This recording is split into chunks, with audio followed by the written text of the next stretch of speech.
They won't want to buy the book then.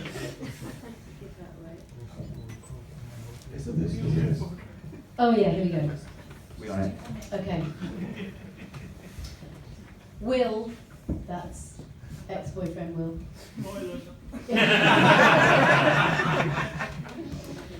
Will and Dorothy emerged onto a wide platform, looking out onto a vast, cavernous chamber that looked as though it stretched the entire length of the alien ship, the far ends vanishing into hazy darkness. Long, wide galleries lined the walls, connected by narrow walkways that crisscrossed the abyss. Dorothy began to make her way along the gallery, knowing that she was searching for something, but unsure as to what that something might be. A sudden difference in the texture of the walls made her stop, and suddenly she found herself removing her glove, reaching out to a patch of hull with a distinctly different feel.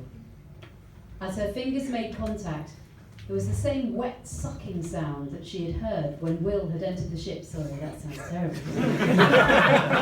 And a section of the wall in front of her suddenly opened up, slick flesh sliding apart like the iris of a camera lens.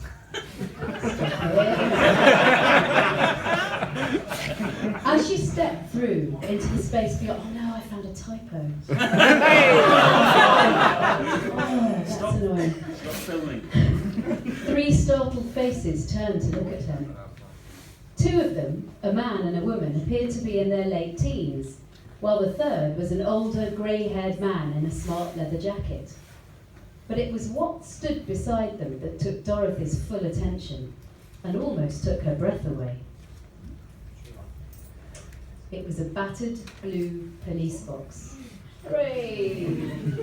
The TARDIS, unashamedly incongruous and possibly the most beautiful thing Dorothy had ever seen.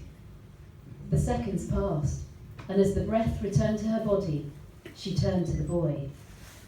"Where is he?" The boy stared at her in bemusement. "Where's who?" "Are you one of the crew here?" the girl asked.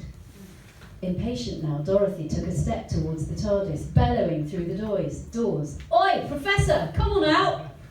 The older man stepped across the doors, blocking her. "Believe me, love, there's no one called the Professor in there." "They know me as the Doctor." Dorothy turned at the sound of the warm northern tones to see a tall, slim, blonde woman in a long grey coat standing inside the door. Her grin was as bright as the stripes of colour across her top, and it was a smile of recognition. Dorothy, for reasons she couldn't comprehend, felt a wave of emotion. "Who are you?" she demanded. "It's me, Ace. Different body, but same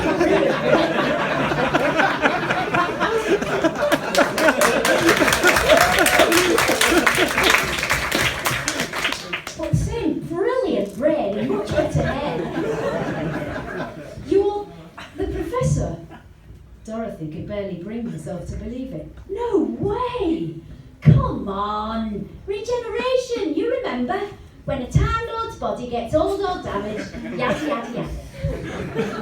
Dorothy could feel the rational part of her brain dismissing what she was hearing, and yet there was something so familiar about the woman in front of her. She could feel her eyes beginning to blur with angry tears. "Prove it! If you're the Professor, prove it!" "All right. You support Charlton Athletic because your favourite uncle lived in Plumstead. You love motorbikes, although I never let you ride one. You taught yourself to speak proper because you wanted to sound like a Blue Peter presenter. You can't see a Dalek without feeling a twitch in your baseball bat hand. You learned to love jazz, and you think being tall is overrated. Oh, and you hate clowns." "She sounds pretty awesome," said the boy, smiling, while the girl and the older man swapped baffled looks. "She is?"